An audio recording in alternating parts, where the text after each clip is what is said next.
if you have questions related to the. Not yet. That's just the remarks. Just, yeah.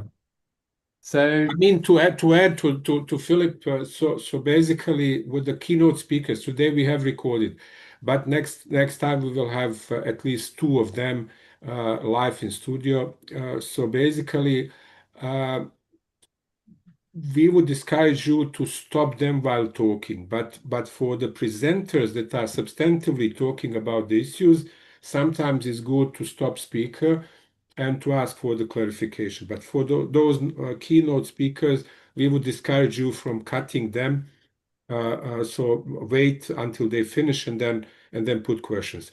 I think, Philip, I didn't explain privatissima very well, or we do it later. we can do it later. In the meantime, I just want to say a quick hello to all our friends from all over the world who are joining now briefly for the live stream. I just activated the live stream so that people outside of our cohort can also join.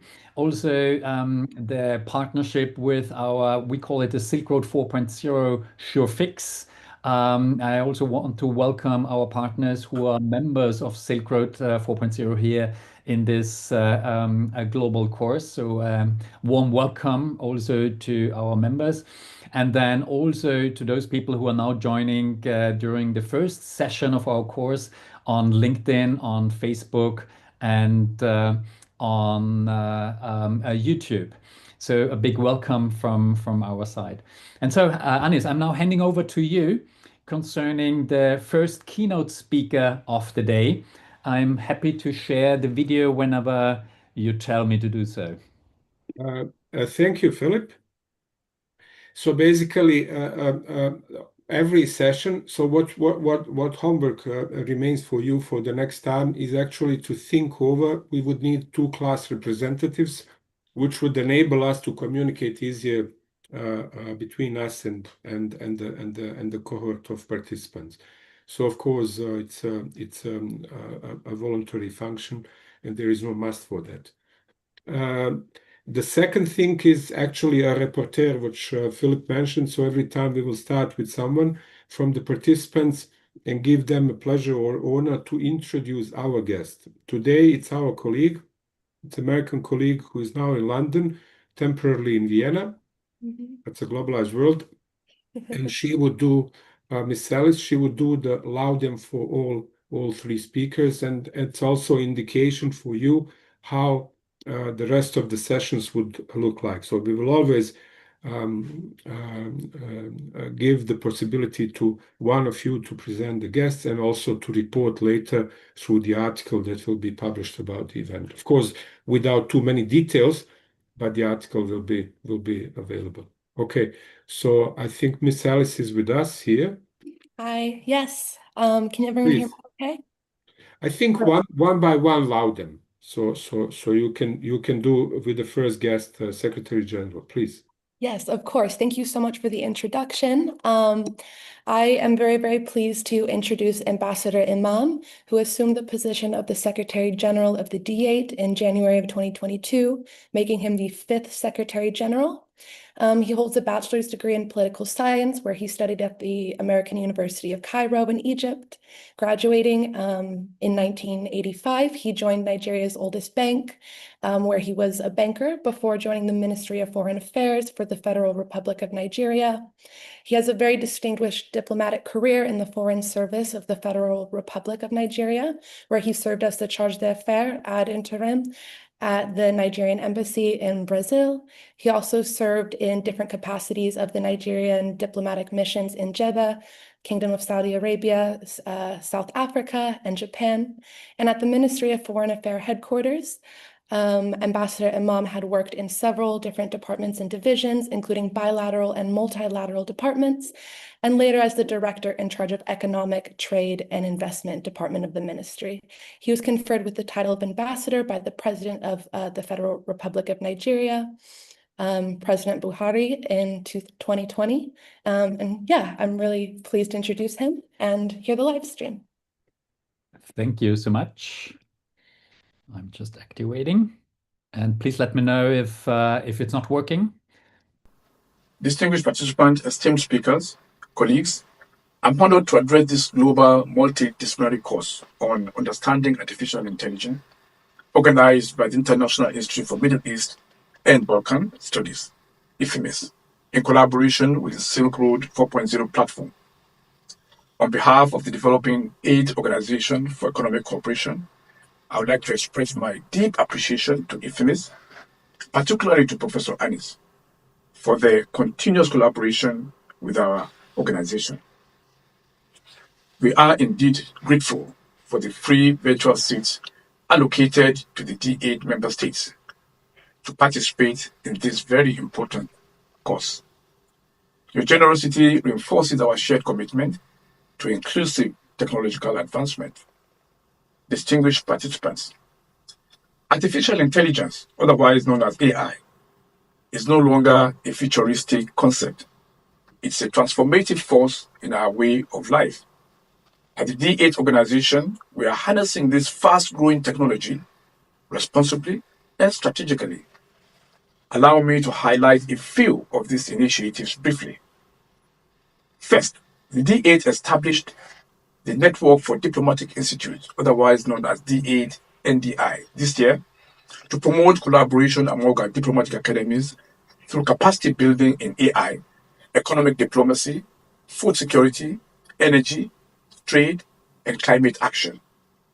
Secondly, the D8 has established the D8 Technology Transfer and Exchange Network, otherwise known as D8 T10. This network has prepared a proposed title, All AIDI, in cooperation with the D8 framework.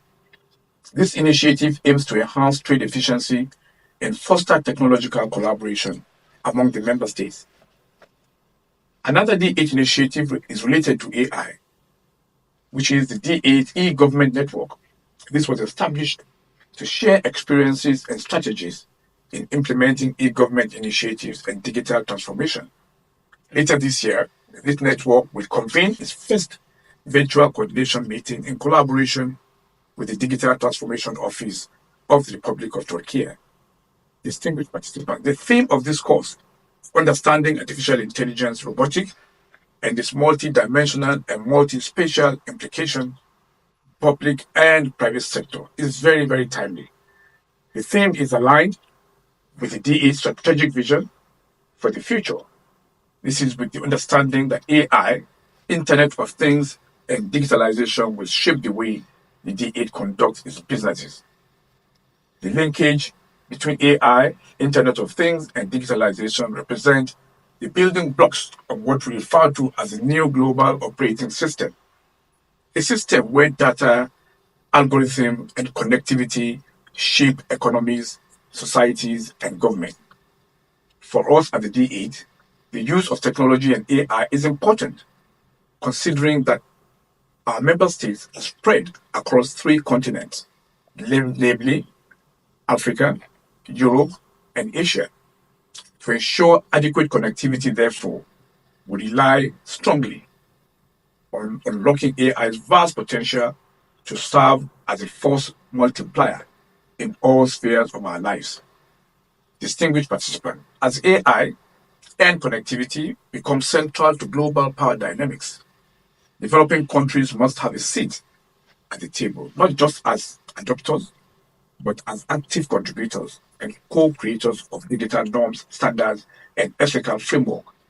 Therefore, developing countries and multilateral organizations in the global south must continue to voice the region's view on the global stage, particularly with regard to the establishment of digital norms and standards. It is in this regard that we at the D8 are prepared to work together to ensure that the digital future reflects the values, needs, and aspirations of our diverse member states. To conclude, therefore, distinguished participants, ladies and gentlemen, let me once again thank the organizers for inviting me. I also extend my gratitude to the speakers, experts, and contributors to this very important course. I am indeed confident that the insights and exchanges that will be made over the coming weeks will enrich us all, contribute meaningfully to our collective understanding of this new frontier of knowledge. I wish you all a successful and inspiring course. And thank you for the attention. Wonderful. Brilliant. As I have to say, I was the chairperson for the Austrian Standardization Agency, Internet of Things, for I think 5 years. So I heard a couple of words where I thought, okay, that might be very interesting to do joint project. So Anis, congratulations for this partnership. Very interesting. Thank you so much for bringing this together here. Thank you. As we mentioned, Excellency is with us today, and therefore we will have a possibility to exchange a couple of words with him, if and when necessary. So mind that he's with us today, which gives us a pleasure and the honor. And so if any question may come or comment, we can do it shortly after listening other two speakers. Miss Ellis is still around. Yes, I'm here. You're Sorry. here. Very good. Had to move spaces because there was a meeting in one of the rooms. But it is my pleasure to introduce the next speaker, Mr. Adnan Sheheb Eldin. He is a senior visiting research fellow and a member of the board of directors of the Canary Energy Transition Institute in the Netherlands and the Gulf Bank. Dr. Sheheb Eldin is the former Director General of the Kuwait Foundation for the Advancement of Sciences and former Acting Secretary General and Director of Research at the OPEC. He held earlier senior director positions both at UNESCO and the International Atomic Energy Agency, the IAEA.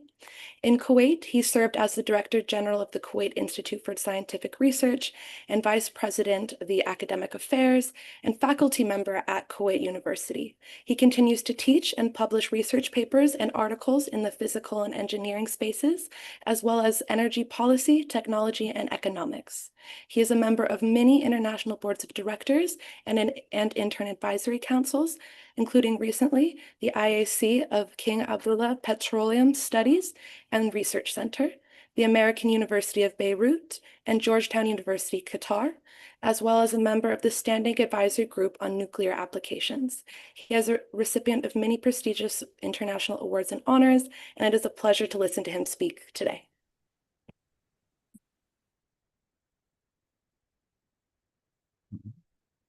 Okay. Yeah.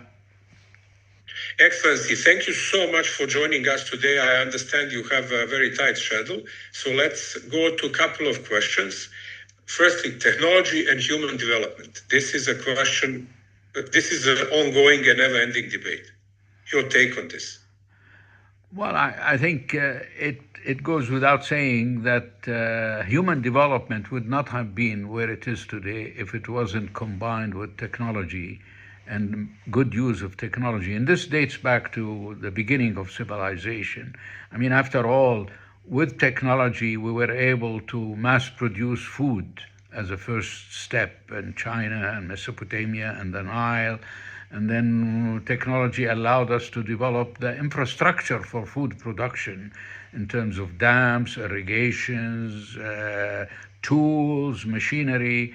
And of course, as civilization grew, they had to do other things. They had to do defense, so there was technology for defense. Sometimes it was turned in another way to be offensive and to conquer other countries, but quite often it was mainly to protect ourselves in the Nile Valley, in Mesopotamia and China and other places.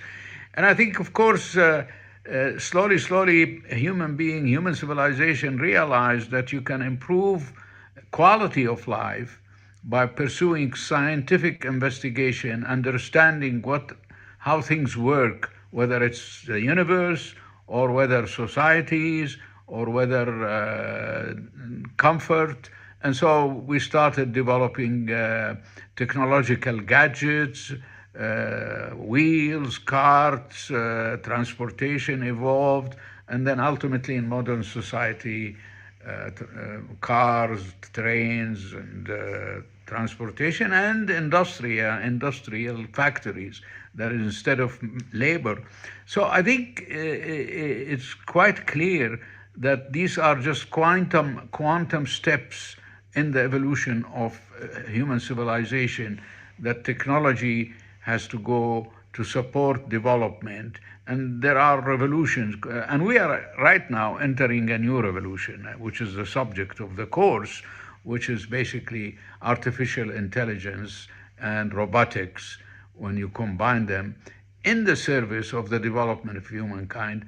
And I think this offers an opportunity for everybody to benefit from it, including the developing world. They can rapidly master AI and robotic without having to wait many decades like what happened in the past to be developed somewhere else, and then be able to make use of it under maybe terms that are not advantageous to them, and at the same time lacking the skills to make efficient use of this technology for many times. So that gives the developing countries disadvantage. So that's my take on it, and I think it's just another quantum step in the use of technology in support of human development. But it's a really amazing one, and it's going to touch on everything: health, food, recreation, genetics, even the species itself, how it is going to evolve. The human species, how it's going to evolve, is going to depend on this. Thank you, Excellency. So practically you already exhausted answering my second question, which was transformative powers and the digital technology. But you already hinted the question of the divide with so many technologies, because in former times, technological development was not evenly spreading over the planet. There were, let's say, the fast achievers, and there were underachievers. What is your take on the Global South? What Global South should do, besides enrolling courses like ours? Well, the Global South is already taking steps to catch up and maybe be on par. Let's remember that right now, using an iPhone 10 years ago or 5 years ago was limited to the north. But now if you go to any countries in the south, even in the villages, you find smart iPhones are being used. And that is an essential step. Now, a prerequisite for that is to have the infrastructure, but luckily the infrastructure to support the use of iPhones, smart iPhones. Luckily, that infrastructure has been easier to catch up and to implement than in the past, when we were talking about aeroplanes, or when we were talking about trains or machinery, delicate machinery. In fact, the infrastructure, once it's in place, and it's like you go to Africa or Asia or some of the failed state, and you find people communicating with smart iPhones. And now with AI becoming available to them, and they can do something. So the secret here, the infrastructure and the application, the AI applications, have to be localized. And some countries are already taking steps. I can tell you in the Gulf, for example, whether it is the United Arab Emirates or Saudi Arabia or Qatar or Kuwait, they're taking steps to localize the data centers and the AI application. And that requires some investment. Not many developing countries can take that step. So while the infrastructure is easier, it's cheaper to put in place, it is how do you build in a localized artificial intelligence machines, generative, like AI, generative AI, that can duplicate what ChatGPT is doing. Now, ChatGPT, you can feed it all of the information and the programs, it learns by itself, but it depends initially on what you feed it. And so many of the countries in the South, they need to participate in the process of feeding either the international generative AI or their own. And some countries are doing their own, but this requires some investment. So the best approach to this is to work together. So if there are AI centers in the Gulf countries, that can help all of the Arab region, at least those that don't have or unable to afford it. Maybe Egypt can afford it, but many of the Arab countries cannot afford not the infrastructure, but the actual teaching, putting in place a region-centric AI that can give reasonable support to whatever question you ask, not mathematics or engineering, but things that has to do of day-to-day life, history, future, culture. These are important, and that's where AI is happening. Robotics is another story. Robotics is not cheap. It's our machines, and therefore we have to find ways. If we cannot participate in producing robotics, we have to find ways not to be left behind in terms of acquiring them. Just like, acquiring cars or airplanes or AC. If you take a long time to do that, you will be left behind. So we need to find a way to finance and make investments in acquiring the tools for AI, which are combining with generative artificial intelligence that gives answers, analysis, what have you. We need the robotics, whether in hospitals, in education, in industry. Almost every assembly line these days, you rarely find too much human being doing the work. They are supervising, they're improving, but they don't do the work. The work is being done by robots. Same thing in hospitals, same thing in schools. So that's going to be the third part that we need to work on, and that's capital intensive, and we have to share in that. Thank you. Very, very good points. So before we close, just to reflect over the period when you've been heading as a Secretary General, the most powerful and most influential and most known energy organization of the globe, which also has very interesting geography, and it's very centric, actually, geographically placed in a center. So what would be your take? How much technology has developed OPEC world and also enabled OPEC through its fund to actually spread knowledge and also know-how, and also to finance many projects all over the globe? Well, of course, there are two organizations. There is the Organization of Oil Exporting Country, OPEC, which is primarily coordinating policies that deals with the countries that export, and that generates revenues for the countries themselves. And then there is the OPEC Fund for Economic Development, which is similar to the World Bank, which gives grants and technical assistance and loans for the developing world in order to help them move fast. So these are the two faces of OPEC. One is the one that helps coordinate policies about production to maximize revenues, but at the same time to make sure that what they produce and sell to the world is adequate, available, reasonable, and sustainable. And now with climate change, decarbonized oil and gas. And then there is the OPEC Fund, which was established in order to channel from the countries that are generating substantial revenues, not only to finance their own development, but to finance and help developing world, especially through soft loans, through technical assistance. And both of them are headquartered in Vienna. I was associated with the one that governs the policies. But of course, we work very closely with our colleagues. I mean, after all, OPEC Fund was established by OPEC itself, although it's governed by different ministers. So I think OPEC in general uses its economic power nationally based on the income generated by export of oil and gas within each country.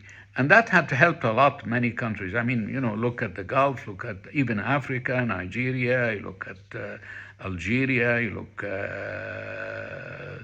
in Latin America. Many countries have made fabulous use of the extra revenues generated by oil. You have modern schools, good health system, industry. They have taken leadership, for example, in the Gulf in renewable. The world's largest renewable company probably in the world, ACWA Power, is from Saudi Arabia and the Emirate, and it bids on projects all over the world to introduce renewables and so on. And then, of course, as I mentioned, the developing countries that don't have oil revenues and they have not yet managed to develop, they can and they have taken advantage of OPEC fund, providing soft loans, providing technical grants. And I think looking forward, I'm speaking to my colleagues in OPEC fund, and I know they have even moved from funding only projects requested by the government or government projects in developing countries. They have moved almost 1/3 of their operation to fund the private sector in the developing countries. There's like 30% now of the operation of OPEC fund and the grants they give is to the private sector. And that's something very good, because I think the private sector can be more efficient in pursuing development projects, even in those fields, in AI and what have you. I hope I answered your question. No, sure. I mean, it was very important to see also the interplay of let's say, of the mineral resources, countries, and investments into technology, or there's the diversification of their economies. That was very interesting take. As a last question, let me a little bit to be personal, or to get into a personal note, and to reflect. I'd like to ask you to reflect upon Kuwait, because Kuwait once upon a time was the seed place especially for the research and development, was the most advanced, let's say, society, we would say, not only country, but society, and was a hub for the research and development. Right now, everybody looks to Dubai, to Emirates and Qatar. And now the rising star is Oman. But once upon a time, and at the beginning, was pretty much Kuwait, your own country of origin. Yeah, I think it's fair to say that Kuwait, even before oil, was very much Kuwait society and the government, before oil when it was poor, understood the importance of education and science. And I can tell you in the 30s, before oil, the Kuwaiti merchants... 100 years ago. Before oil, 10 years before we exported oil, the merchants in Kuwait with the government, with the emir, they agreed to increase custom fees or taxes by 0.5% and to dedicate that to setting up education facilities in Kuwait.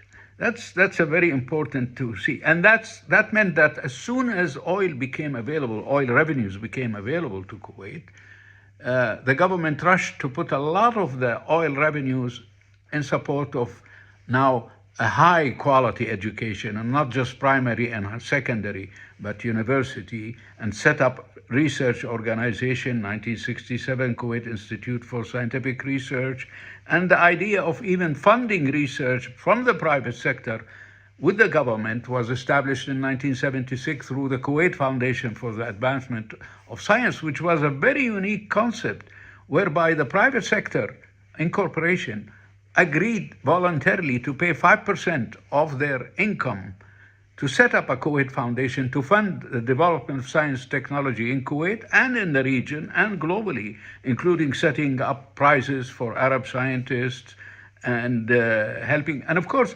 also Kuwait, before oil, but immediately after oil, they set up schools and paid for them in the Emirate, in Bahrain, in Yemen, and in many other parts which was underdeveloped. And the Emiratis would tell you that, they will acknowledge that.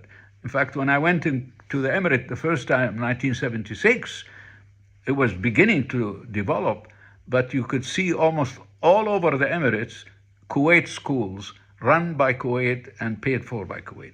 So I think, and that leadership sort of diffused its influence. So now we have Qatar Foundation came up. Qatar Foundation setting up Qatar Global Campus, where you host many of the top universities in the world are now hosted in Qatar, whether it is Texas A&M or Carnegie Mellon or Georgetown University and so on. And that also gave ideas to Saudi Arabia, and now we have KAUST and what have you.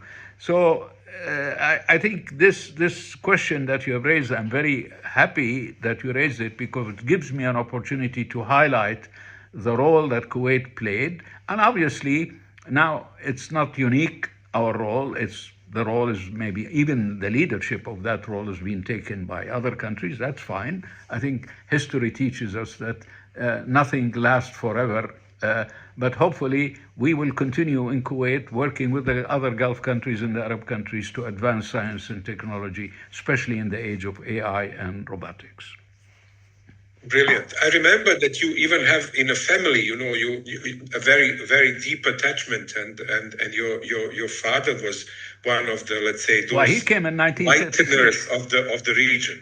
Yeah, he came in 1936 to Kuwait, and he was invited by the government with few Emir and the merchants in order to set up formal education in Kuwait in 1936. So I mean, that's sort of the vision of Kuwait. That's the idea of Kuwait. It's really very visionary. That you don't see that many often in a poor country. The merchants will go to the ruler and say, "We're willing to pay you more taxes, but please set up some good schools and bring in some good teachers from outside, and let's have a very important educational system." And I think that's why Kuwait is on a very solid ground, regardless of whether we are not in the top right now. That's not that important. I think the important part is that we continue our commitment to education and science and technology. And it's okay that others take the leadership. It's a brilliant, actually, note to close our talk today, to which I'm very thankful. And I know, as I said, busy time, but thanks for joining us. And exactly, the story of Kuwait should be a story of the global South. Invest in education, in your own knowledge, become a master and owner of your own knowledge. Excellency, I hope that we will soon have you alive in our program. A safe trip, and we stay in touch. Thank you so much, endlessly much, on behalf of all of us. Thank you for hosting me. And I'm sorry I could not be with you live tomorrow, but at least because I will be flying tomorrow. Thank you so much. Yeah. Thanks.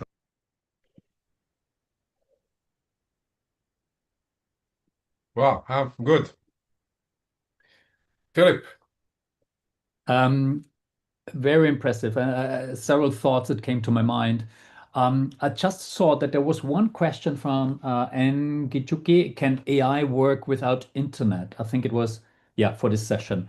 How is internet governance being incorporated into the adoption of AI and robotics? Can adoption of internet affect their adoption? We can discuss maybe this a bit later, or? Okay. Okay, up to you. Shall we? Yeah, just to close the let's say the high impact session, with the keynote speakers, and then Excellency Adnan is very interesting, and I think maybe that's also the inspiration or the forward thinking for the ambassador Asiaka. Once you retire, I think you are becoming more thoughtful and you have more time to reflect over things, And I know him for quite some time, and every time he stuns me with the more philosophical and etheric thoughts. He became also very passionate alpinist. So he still works, he's very active, but he's becoming increasingly philosophical on all things. And I think it's a perfect match. We had the first address with the full and due appreciation and full pleasure and honor of the acting person who is in a day-to-day business and who has to be practical. And the other was reflection of someone who was active very much in entire life, but is actually now getting a little bit away from the day-to-day business and seeing, I don't want to say larger picture because it would imply he's smarter. He can afford a deeper meanings, going into deeper meanings. When you are on a day-to-day business, you are in an electric chair. You have to work. You have no time to reflect. You just hit the bed, from pajama to suit, from suit to pajama. You don't have much time to reflect, especially, to take whole month to go to Antarctica or to New Zealand and just to mountain climbing, You don't have that time, that pleasure. But I think the artificial intelligence has many aspects, and I think in 8 weeks we will at least scratch on the depth and the complexity of the problem. But I think here they were raised, a couple of issues, and definitely now you know a little bit the story about the GCC and how it started, and also a very clear message from him how Global South should gain its own data sovereignty, ownership. I think this is the largest take from my side. Philip. Yeah, there are two dimensions that I was listening very closely. One is the initial cost of setting up your own AI infrastructure that requires a lot of investment. So only affluent societies can support such an endeavor. Or you pool your resources and join up with other countries to set up such an AI infrastructure. And the second dimension, and that's what I found very interesting, is the energy consumption. AI systems are incredibly electricity demanding. So there is a special reason why Microsoft is building nuclear power plants, and OpenAI is also very much into leveraging the energy ecosystem close by to the data centers, because the energy consumption is insane. And then if you combine that with Bitcoin and Bitcoin mining, also actually really using / abusing electricity consumption in the order of a magnitude of a country. So I think the next big struggle will be energy, and that's why it was very interesting for me to listen very closely to his explanation about the energy infrastructure and the systems that in place that are managing this electricity demands. So Great. So we will come slowly to the third speaker. Miss Sally, just tell us a few words. Where are you right now? Right now, I'm at the Commission on the Crime Prevention and Criminal Justice at the UN headquarters in Vienna. I've been here since Monday, attending a different side panels. A lot of the focus is on digital exploitation, actually. So this session is a very timely topic. And I was actually able today to make an intervention on the role of AI-generated images and online exploitation. And right now I'm actually just sitting outside of a conference room because they were all busy. So hopefully it's not too loud or too echoing. But I will jump right into introducing Mr. Charles Oppenheimer, who is the founder of the Oppenheimer Project and Oppenheimer Energy Ventures. And he is the grandson of the late Dr. J. Robert Oppenheimer. The Oppenheimer Energy Ventures are entities dedicated to tackling existential risk with a primary focus on fission technology and its importance in dual threats of nuclear proliferation and climate change. He has been invited to be a guest speaker at many global events and conferences, and he speaks on science and diplomacy and nuclear energy in general. He's been approached and has appeared in many major media networks such as CNN, Times, and many documentaries on his grandfather's legacy, and the commitment he had to international cooperation. He's been published in many, many journals, such as the Bulletin of Atomic Scientists, Time, USA Today. Before establishing the Oppenheimer entities, he spent 20 years in Silicon Valley as a technical architect and angel investor, and he was also an early investor in social enterprises in sub-Saharan Africa. And he actually had his undergrad in Oregon, which is very close to where I'm from in Washington. So that was cool. And yeah, I'm excited to hear his speech.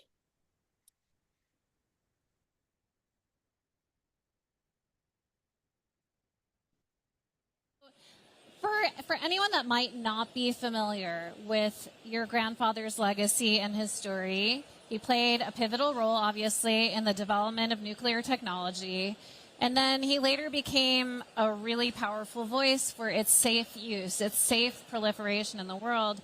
I want to ask you to start us off by talking about how you see his legacy. That there's connections to the past and the story of what happened post-World War II that are really important that we can learn, and they're also not very well emphasized. Our technology got so strong that the way you can fight wars and battle other people didn't mean the winning of a battle and your side winning, but they foresaw exactly with amazing prescience every point of the arms race and where we would be now, that you can't just get into a battle and beat the other side. You would destroy the world if we go that way. He set up a policy framework for dealing with threats after World War II that said when you have something as dangerous and shareable as fission energy, that one group effectively can't hoard it up, own all of that science, and then beat the other side. But the modern corollary is the connection between fission and nuclear energy and AI. And are we going through a moment in time where we're ushering a new technology into the world that has great power and could help us or destroy the Earth? That's the big question. It does not have the scientific clarity around artificial intelligence that we had around fission on the base science level. What happened when fission came into the scene is the scientists, there wasn't very many of them, my grandfather was among them, who understood exactly what was going to happen with that. You knew that there was a certain amount of energy going to be released. You knew that there was a potential to make bombs. And my grandfather, Niels Bohr in particular, knew that there would be a potential arms race after that and how to prevent it. And that's a huge amount of clarity. It comes from underlying scientific principles. And if you look at AI, even the term intelligence, it is not of that nature. It doesn't have the underlying theory, first of all, that we even fully understand. Have we reached a level of intelligence? Secondly, it's proven through experimental. It's manifesting itself through large experiments that are not as clear of the danger loop. And finally, that recursive improvement of artificial intelligence that improves itself and then threatens everybody is something that the AI scientists don't understand if that's going to happen at all. So the corollary there to our scientific history is that it's very natural for an organization and a country, say, to say that we have this secret technology and let's keep it for ourselves and let's keep the other side from having it. That was the thought that caused the Cold War. And if you were smart enough, or wise enough, I should say, before that, you could have seen that coming and see that for things that are a matter of science, which is the universe as it is and our understanding of how it is, you can't prevent the other side of understanding fundamental things. And so I know that in that case, in fission, the idea that you could just keep it secret and own a powerful technology does not work. And how close is AI to that? It's similar in a lot of ways. It is infinitely more proliferate, like you cannot, it moves so fast. With fission, you can control the fissionable material, which is very energy intensive, and everybody can see you creating this dangerous stuff, and you can actually prevent it.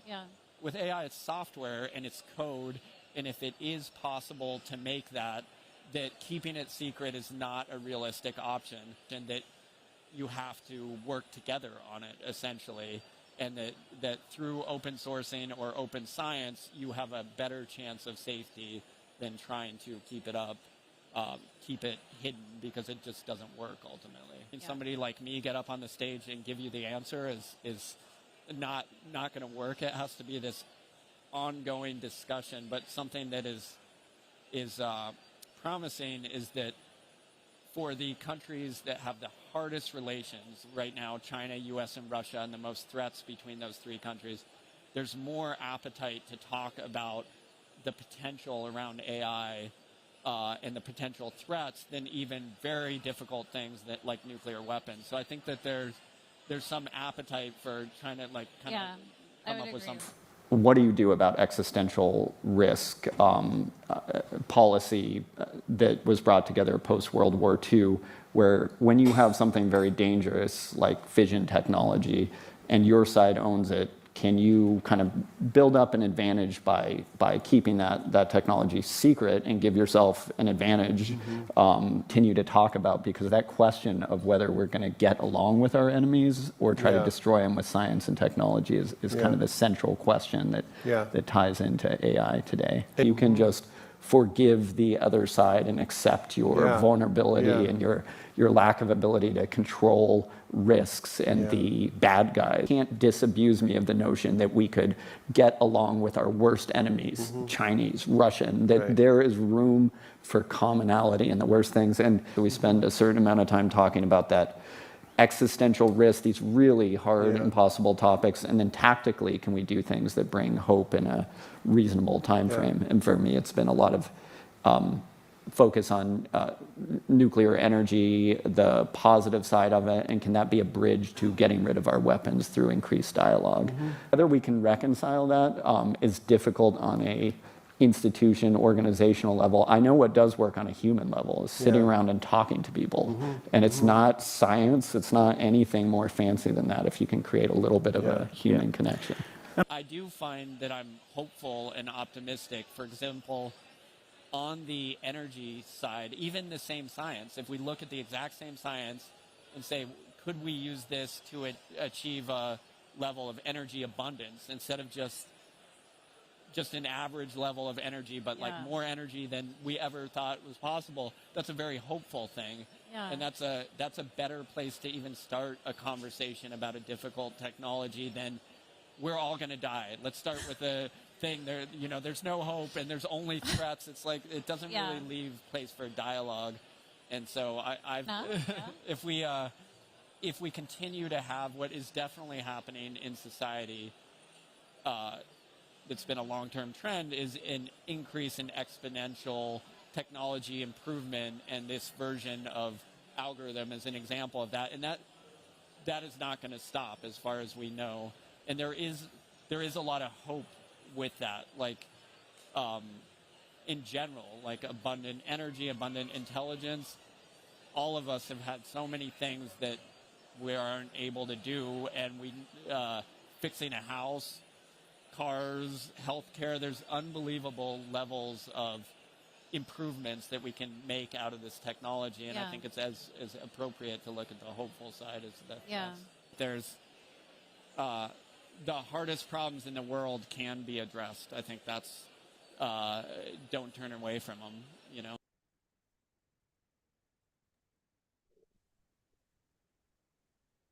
Very good.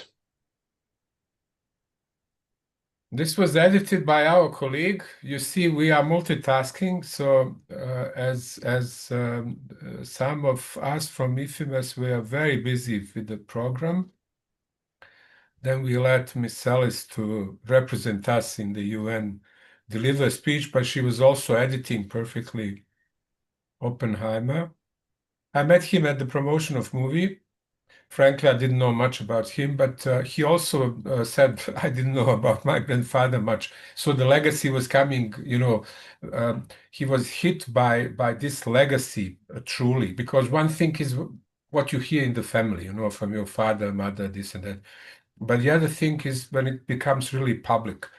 And he was hit by this legacy, by official part of his legacy, through preparation of movie, because Hollywood was approaching him for different things.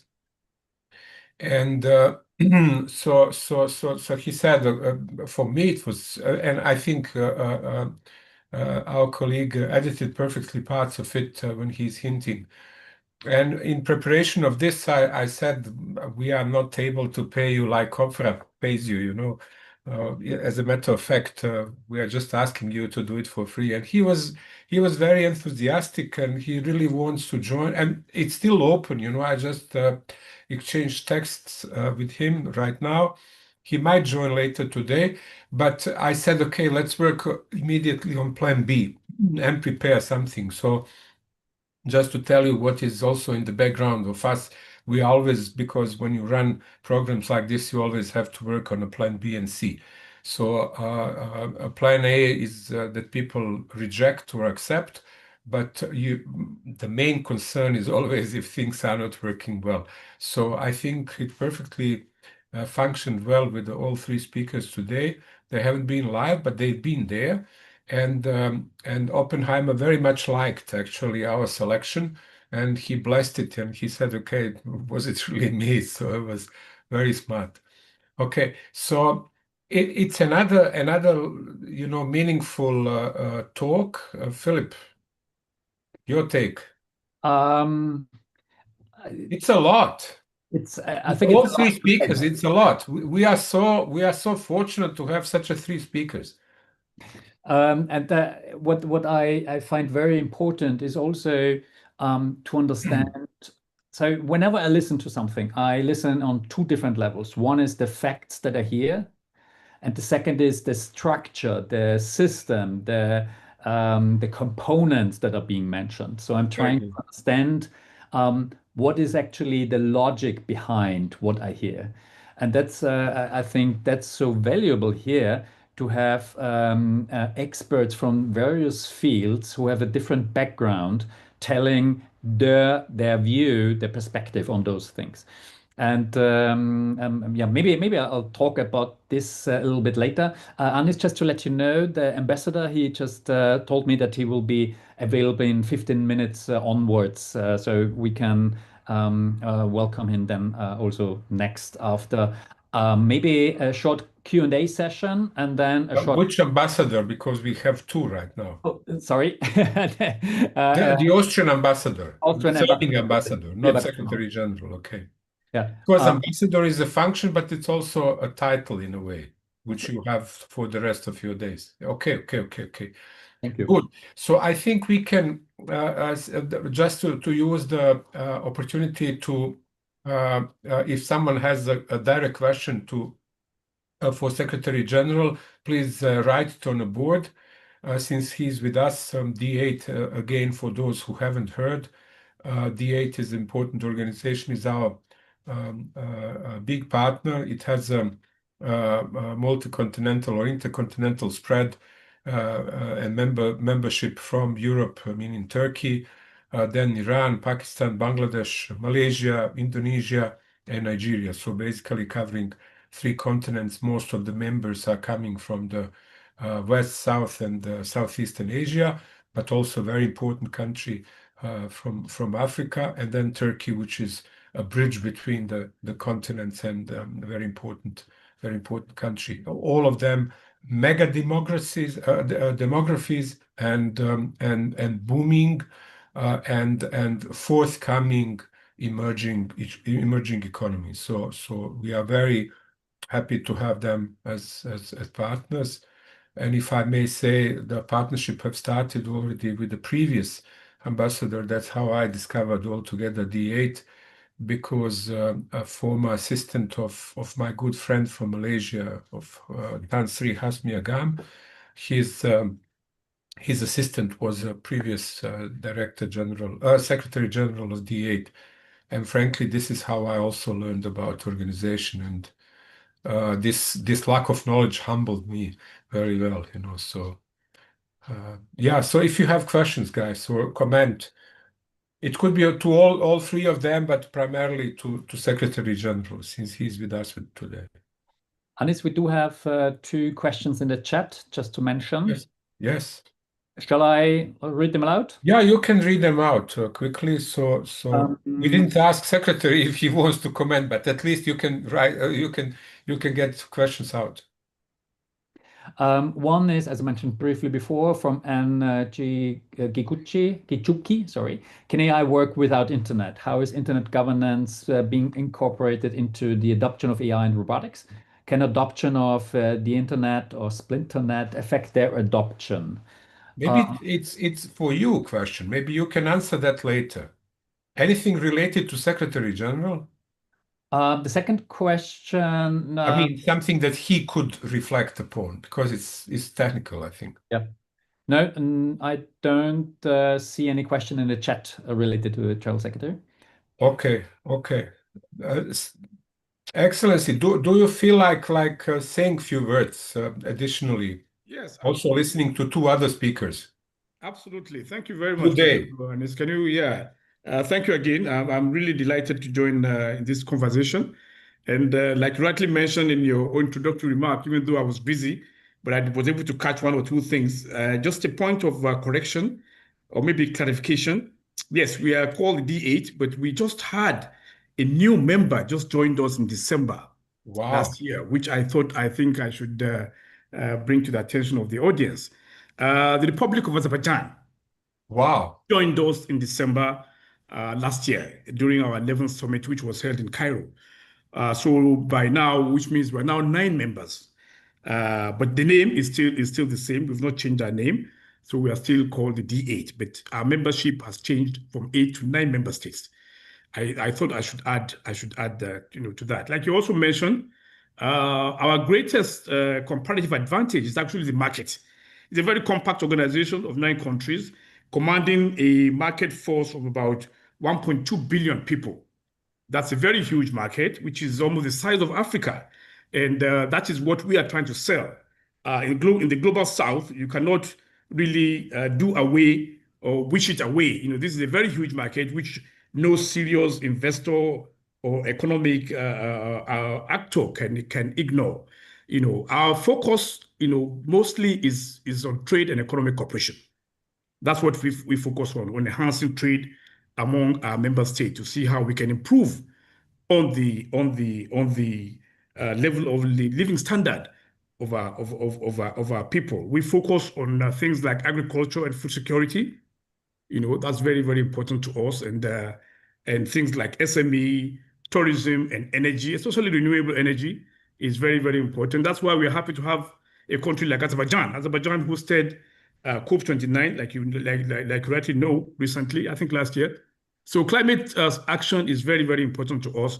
And we are now trying to see how we can deploy AI, to improve our trade volumes.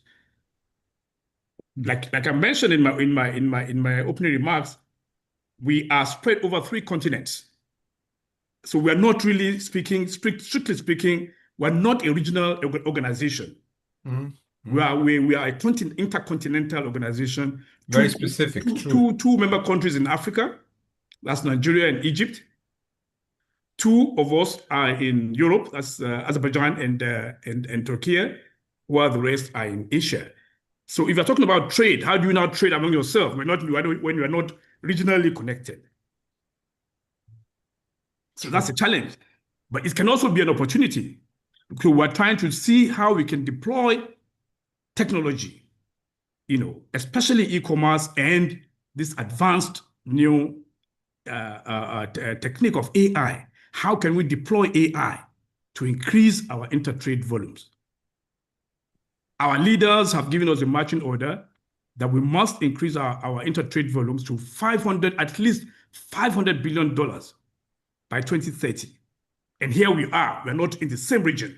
We're not like EU that is blessed in the same continent, which makes trade, among the EU member states a lot more easier because they're in the same region. The same thing with ECOWAS. I'm from Nigeria. I'm from West Africa. All the 15 countries in ECOWAS, of course, now they're -3, minus the 3 that were just got out of the region. They're all in the same region. So regional trade is a lot more easier in ECOWAS, in EU, in African Union, unlike with us. So we need to deploy, we need to be innovative and find, innovative mechanism to trade. So we're trying to leverage on e-commerce and artificial intelligence. That's why this course is very, very relevant to us.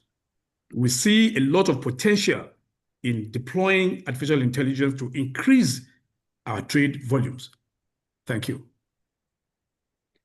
May I ask one follow-up question, Your Excellency, if you don't mind? I just wonder, what is the importance of the services industry when it comes to trade, especially between your membership countries? Physical trade to increase is, of course, probably more challenging. Yeah. But I wonder what is about services across borders? Yeah. Thank you. That's a very good question. We up until now, we have not included services in our trade portfolio, but we are looking at it seriously because our leaders have also given us a marching order. Apart from tourism, of course, tourism is one of our sectors, and so about 3 or 4 countries are doing extremely well in the area of tourism. Egypt is extremely well, doing very, very well. Turkey made close to $60 billion in tourism revenue last year. So that's quite huge. So we're trying to look at other services apart from tourism. So they've given us a marching order to also include trade in services among our trade portfolios. We are looking into that seriously. Thank you. Brilliant. Some reflection on the intervention of Secretary General. I actually have a question now that I've been listening to other questions. So Please. you had mentioned capacity building, and specifically with the D8 and the D10 initiative, I believe is what you had called it. I was just wondering kind of what projects look like to build digital literacy in these spaces as well, because I think when we think about the AI revolution and the involvement in AI in things like healthcare, we also have to think about training like the people around us on how to involve themselves in those spaces and how to show up, because as the industries advance, you don't want people to be left behind. So I just was wondering, I guess, what if you could touch on that a little bit. Is that for me? Mhm. Yeah, thank you. Capacity building is very, very key to us. And one of the areas we are looking into is e-governance. Some of our countries are well advanced in e-governance. Again, Turkey is very, very good at that. Azerbaijan too is quite well developed. Malaysia.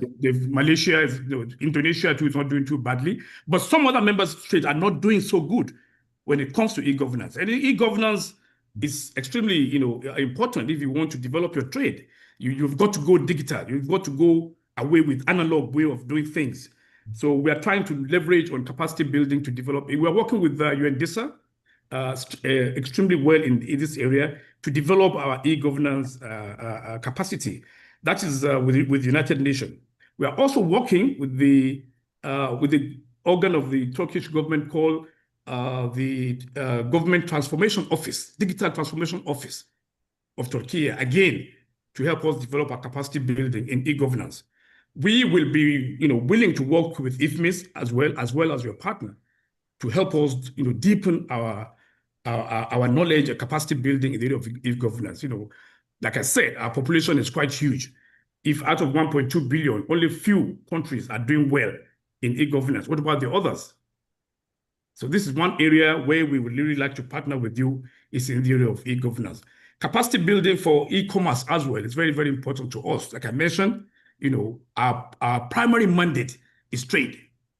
So if you can also help us in the area of e-commerce, especially for the SMEs, most of our businesses are over 90% of our businesses are SMEs, and you need to also, assist them with training capacity. How do you brand your goods?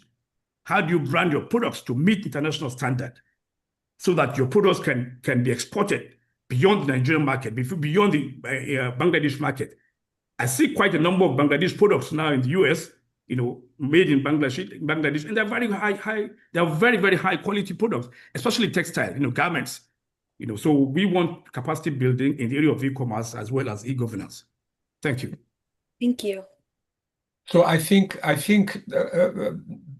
comes the point to explain again privatissima. So for any meaningful tip or project idea or simply discussion, which is of course content intensive and senseful, so you can send us a pitch by latest Sunday, and then we will try to arrange. So it would be with every speakers that we have or the combination of speakers.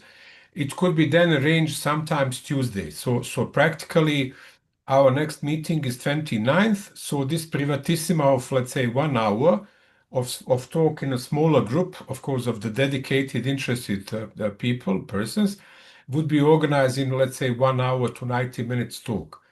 So then the combination, and it also goes with the D8 if they want to talk with the Charles Oppenheimer, with the it goes in any possible direction. So beyond simply giving being a passive receiver of our program, we are trying to effectively engage you.